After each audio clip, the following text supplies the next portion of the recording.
As notícias na Hertz, edição de António Feliciano.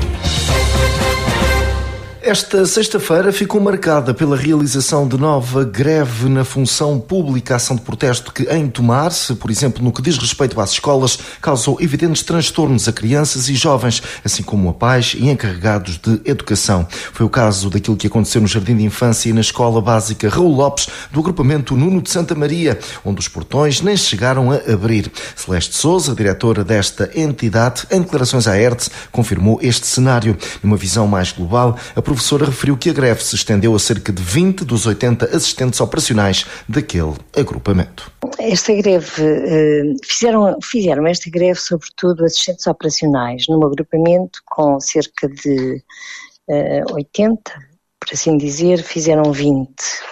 A única coisa não, tiveram sobretudo concentrados no JI e na EB1 Raul Lopes, ou seja, faltaram quase todos, apenas uma que não era do quadro, um contrato de emprego e inserção ou uma substituição em cada uma destas escolas, o que implicou o encerramento da escola, das duas, do JI e da EB1.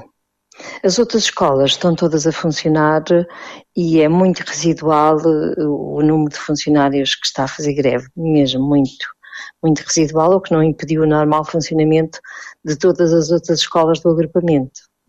Esta é uma situação que se vai manter, pelos vistos, em princípio, durante todo o dia, não é? Sim, porque os horários dos assistentes operacionais são de manhã e tarde e, portanto, tinham que entrar, os que entraram, por exemplo, nestas escolas de primeiro ciclo, teriam que entrar às 8h30 ou às 9h menos 1/4 e estariam o dia inteiro, não é por turnos. Entretanto, ainda por Tomar, agora um olhar para a realidade do agrupamento Templários, também com impacto provocado por esta greve, desde logo o encerramento dos centros escolares de Casais e de São Pedro. Paulo Macedo, diretor daquele agrupamento, fez um ponto de situação para a Hertz. Nós não tivemos a funcionar não vai funcionar durante o dia com atividades letivas o centro escolar de Casais, igualmente o centro escolar de São Pedro, uma turma do JI, portanto Jardim de Infância da Escola Básica Integrada de Santa Rita também não funcionou, e agora a partir da tarde, portanto a partir das 4h30 vão encerrar a escola já com raton, porque os funcionários que vão entrar à tarde e assegurar a parte da noite também estão em greve, o que significa que não podemos receber os alunos nem os professores. Este é o ponto de situação a nível do agrupamento. Houve mais pessoas em greve, simplesmente conseguiu-se assegurar o funcionamento com alguma segurança nos outros locais de estabelecimentos de ensino, porque, portanto, era possível. Neste é que já não, porque era quase a totalidade dos funcionários em falta. Greve na função pública, aqui com evidentes marcas no normal funcionamento das escolas do concelho de Tomar. O alerta é da CP. Atenção a perturbações na circulação de comboios devido à greve convocada pelo sindicato. A ação que se irá prolongar até 3 de novembro, sendo que haverá fortes constrangimentos nas ligações entre Tomar e Lisboa-Santa Apolónia e vice-versa, desde logo a partir desta segunda-feira, dia 28 de outubro, e até ao dia 31, refere a mesma nota. A CP avança que foram definidos serviços mínimos para os serviços regional e interregional, mas até agora essa listagem ainda não foi divulgada. Aos clientes que já tenham bilhetes adquiridos para viajar em comboios de serviços Alfa Pendular, Intercidades, Internacional, Interregional e Regional, a CP irá permitir o reembolso no valor total do bilhete adquirido ou a sua troca gratuita para outro comboio da mesma categoria e na mesma classe. Passado este prazo e até 10 dias após terminada a greve, pode ser pedido o reembolso através do preenchimento do formulário de contacto online, reembolso por atraso ou supressão, com o envio da digitalização do original do bilhete. Rádio Hertz, a primeira a informar.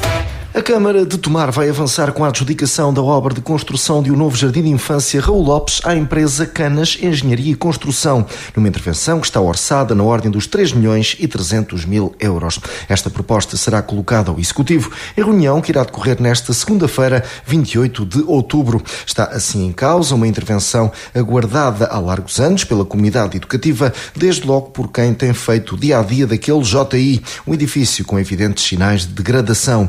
O objetivo, para além de uma profunda requalificação, passa pela redução do número de salas, ao que tudo indica das atuais 7 para 5, sendo que a novidade passa pela introdução da Valência Creche para um total aproximado às 70 a 80 crianças. Como é de domínio público, estas obras obrigaram a alterações evidentes, a exemplo da mudança das crianças para o edifício do antigo Colégio Dom Nuno Álvares Pereira, precisamente para a ala situada na rua Dom Lopo Dias de Sousa. Assim será durante os próximos 2 anos.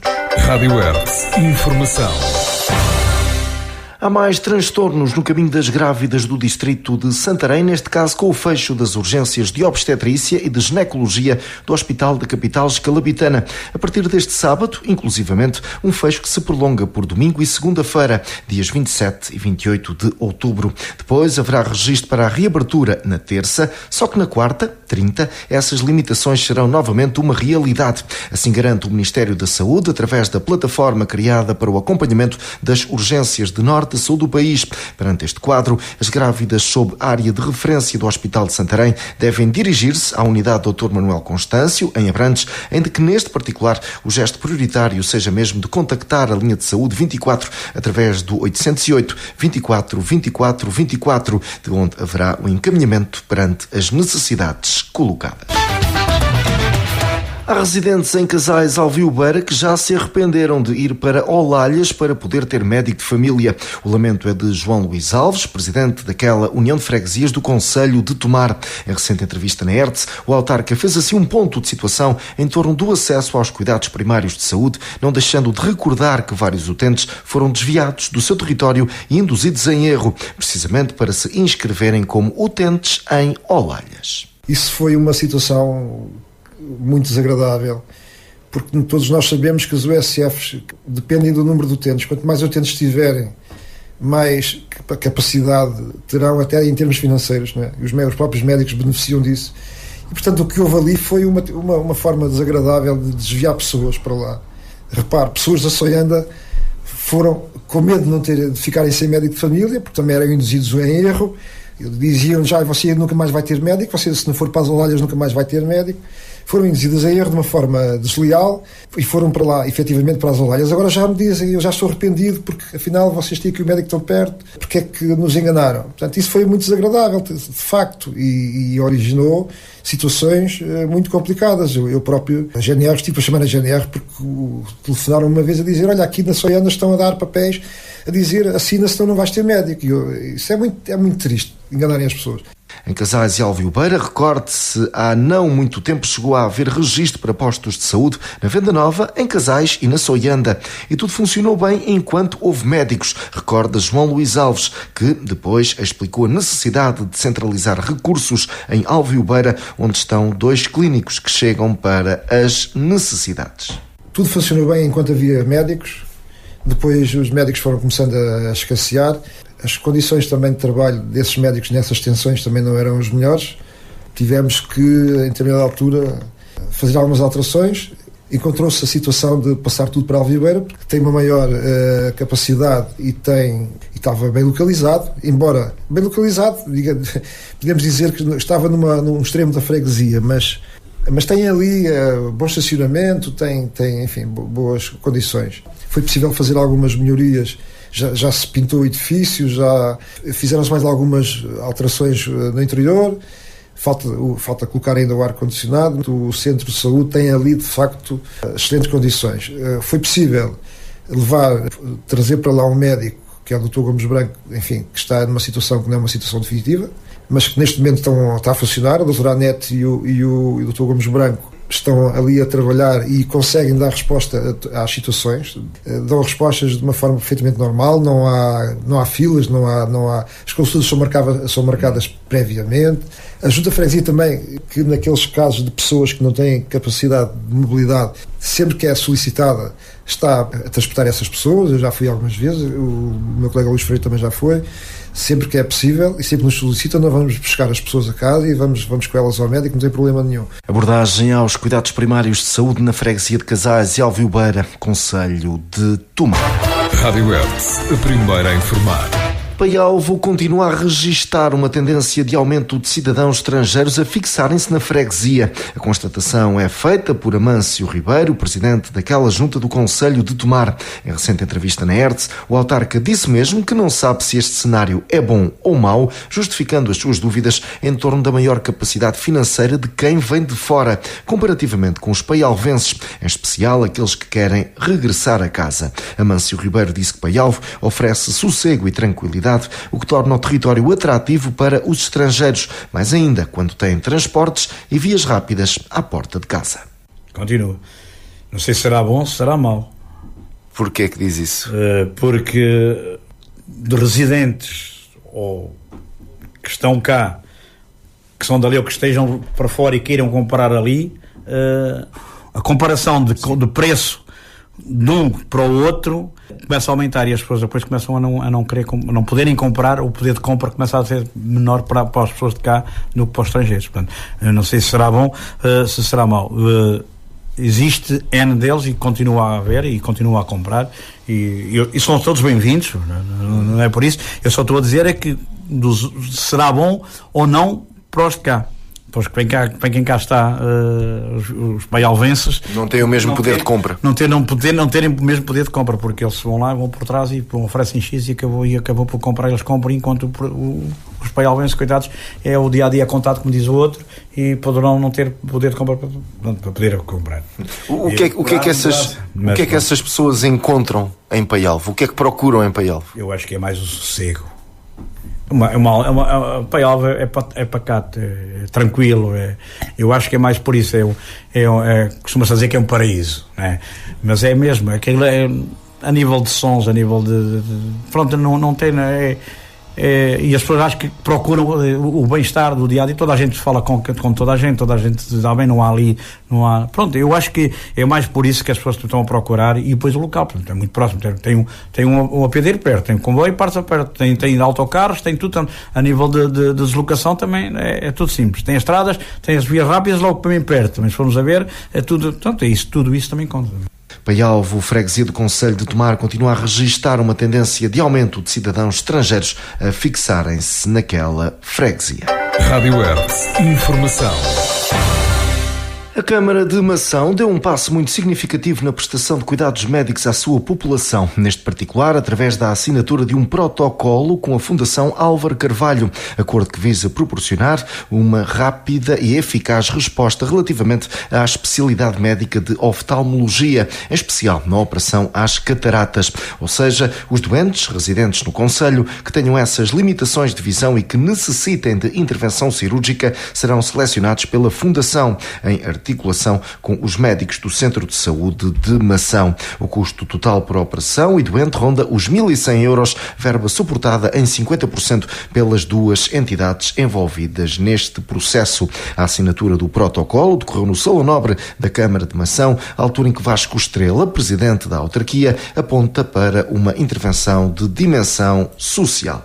A Câmara Municipal de Mação, numa perspectiva que tem sempre tido de ajuda e de apoio social, nomeadamente àqueles que mais precisam, e neste caso concreto uma intervenção muito séria na área da saúde, no que diz respeito à tentativa de ultrapassarmos alguns bloqueios que todos sabemos que existem, a Câmara Municipal de Mação aprovou por unanimidade este protocolo. Ainda há pouco, em conversa com o Presidente do Conselho de Administração da ULS de Médio Tejo, que infelizmente já teve de sair, falávamos sobre os números do nosso Conselho. Portanto, neste momento estão inscritas na ULS do Médio Tejo 68 pessoas, 68 utentes em lista de espera para serem operados às cataratas. É feita uma média de 8 a 9 intervenções cirúrgicas por mês e, portanto, temos aqui, para já, um público-alvo que pode ser e deve ser trabalhado para que realmente este protocolo seja profícuo em prol das pessoas deste Conselho, e é com esse objetivo, naturalmente, que o mesmo é assinado. Álvaro Carvalho, médico de medicina interna, já com uma vasta experiência na área, é o rosto da fundação que tem o seu próprio nome. Ficaram as explicações em torno deste protocolo e ainda sobre os critérios dos doentes a operar. Os critérios de seleção dos doentes a operar é com base em critérios clínicos e sociais. Portanto, os critérios clínicos é que tenham doença dos 2 olhos, baixa visão, e damos sempre preferência a quem não foi operado. Portanto, há doentes que foram operados a uma catarata e querem depois logo ir ser operados ao segundo. Ora bem, isto tem havido aqui um acordo de princípios que operamos primeiro uma catarata e depois, pronto, se a Câmara não tiver mais doentes, avançamos para o segundo olho. Mas sempre que haja, pessoas que têm doenças nos 2 olhos, estas são as prioridades. E depois a prioridade clínica também é terem uma baixa visão, abaixo de 50%, mas aí depois serão relatórios que já vêm de outros oftalmologistas. Em Mação, a Câmara deu um passo muito significativo na prestação de cuidados médicos à sua população, neste particular, através de um protocolo com a Fundação Álvaro Carvalho, acordo que visa proporcionar uma mais rápida e eficaz resposta relativamente à especialidade médica de oftalmologia, em especial na operação às cataratas. Jorge Faria, presidente da Câmara do Entroncamento, defende que os eleitos do Partido Social Democrata e ainda o vereador eleito pelo Chega, agora independente, devem ser julgados politicamente por se terem votado contra a criação de habitações a custos acessíveis naquele concelho, naquele que seria um investimento de 18 milhões de euros a fundo perdido. Recorde-se que, ao contrário do que aconteceu em todos os outros concelhos do Médio Tejo, apenas no Entroncamento não houve consenso nesta matéria, sendo que o assunto foi mesmo chumbado por 3 vezes em sessões de Câmara. Em entrevista à ERTE, Jorge Faria aceitou olhar para este processo, considerando que esse chumbo é um crime contra a cidade. Ainda assim, no que dependeu do seu executivo, recordou, há trabalho à vista. Naquilo que dependeu de nós, ou seja, o trabalho que fizemos na reabilitação dos bairros ferroviários, porque o bairro da Vila Verde foi reabilitado com o IRU no modelo de habitação a custos controlados. O bairro Camões não e o bairro Boneco também não. Mas naquilo que dependeu de nós conseguimos-lo fazer. Naquilo que, infelizmente, dependeu de uma decisão da Câmara, a maioria, composta pelo PSD, pelo vereador, agora independente, eleito pelo Chega, chumbaram esse projeto. Eu acho que é um crime contra a cidade do Entroncamento. Nada justifica que decisores políticos, tendo em conta uma situação em que há um claro aumento da procura de pessoas para viver na nossa região. Esse foi um processo criminoso contra a cidade, que eu acho que as pessoas deverão ser julgadas politicamente por isso. Se eu gostava de ser recuperado, obviamente que se disserem que amanhã podemos recuperar, eu estou disponível para fazer o máximo para que isso possa fazer. Nós já levamos 3 vezes à Câmara Municipal para tomar essa decisão, a última das quais até foi com uma nova base de decisão, em que os argumentos foram mudando. Um dos argumentos finais era que eu não podia garantir que as casas fossem para moradores do entroncamento. Quando vamos à última proposta, eu tinha negociado com o IRU que pelo menos 50% das casas seriam afetas a moradores ou trabalhadores no Conselho de Entroncamento. Por isso eu acho que é um crime que se fez contra a nossa cidade e lamento que isso aconteça. São políticas públicas, toda a Europa faz há muitos anos, que nós tivemos a oportunidade de fazer aqui e foi chumbado de uma forma que eu não entendo. Acho que essas pessoas devem ser julgadas politicamente por esse crime. No Entroncamento, o presidente da Câmara, Jorge Faria, continua sem compreender o chumbo na criação de habitações a custos acessíveis. Refere mesmo que é um crime contra a cidade e que os responsáveis devem ser julgados politicamente. Rádio Hertz, a primeira a informar. Avançamos agora para a nota do dia, hoje com Bruno Graça. A pobreza não é uma inevitabilidade. A pobreza é um problema político que tem solução. No passado dia 17 de outubro, assinalou-se o Dia Internacional para a Erradicação da Pobreza. Pobreza que dramaticamente atravessa muitos setores sociais da nossa população. De acordo com os dados de uma recente estimativa do INE, a taxa de risco de pobreza ou de exclusão social atingiu em 2023, no nosso país, um valor de 20,1%, o que envolve mais de 2,1 milhões de pessoas. O referido estudo adianta ainda que estes valores registaram um incremento de 2022 para 2023, o que significa que o problema da pobreza se agravou. Os idosos são uma faixa populacional particularmente vulnerável a este problema estrutural da nossa sociedade. Não admira, portanto, que naquela data o MURPI, Confederação Nacional dos Reformados Pensionistas e Idosos, tenha promovido em Lisboa uma iniciativa pública entre a Praça Duque de Saldanha e Campo Pequeno, que envolveu a participação de associações de idosos de todo o país, com o objetivo não só de dar visibilidade ao trabalho que as associações de reformados e pensionistas realizam diariamente por todo o território nacional, como também para divulgar o seu caderno reivindicativo para 2025, já entregue ao Governo e na Assembleia da República, e no qual exigem aumentos nas reformas e pensões, apoio ao seu movimento associativo e a criação de uma rede pública de redes e de outros equipamentos e serviços sociais de apoio aos idosos que garantam o seu direito a envelhecer com dignidade e qualidade de vida. Grande parte dos reformados e pensionistas vivem atualmente, de facto, em situação de pobreza em consequência dos baixos valores das suas pensões e reformas. É bom termos presente que, ainda hoje, quase 1,5 milhão de idosos recebem menos de 510 euros mensais de reforma ou pensão. Mas, como referimos no início desta reflexão, em Portugal, na nossa sociedade, a pobreza é transversal a múltiplos setores sociais, pelo que os responsáveis pelo poder político, nas atuais condições, assinalarem o Dia Internacional para a Erradicação da Pobreza, consonantes proclamações, vazias de medidas concretas, não alteram em nada a vergonhosa situação da nossa realidade. O que são precisas e se exige são mesmo medidas concretas do Governo. É o aumento geral dos salários, reformas e pensões, é a maior estabilidade de emprego, é a valorização e investimento nas funções sociais do Estado. Só assim serão criadas as condições essenciais para se combater a persistência da pobreza e das desigualdades no seio da população portuguesa. Bruno Graça aqui com a sua nota do dia. Rádio Hertz. Informação. E assim está concluída esta edição. Fique bem, fique com Hertz. Estas e outras notícias em radiohertz.pt.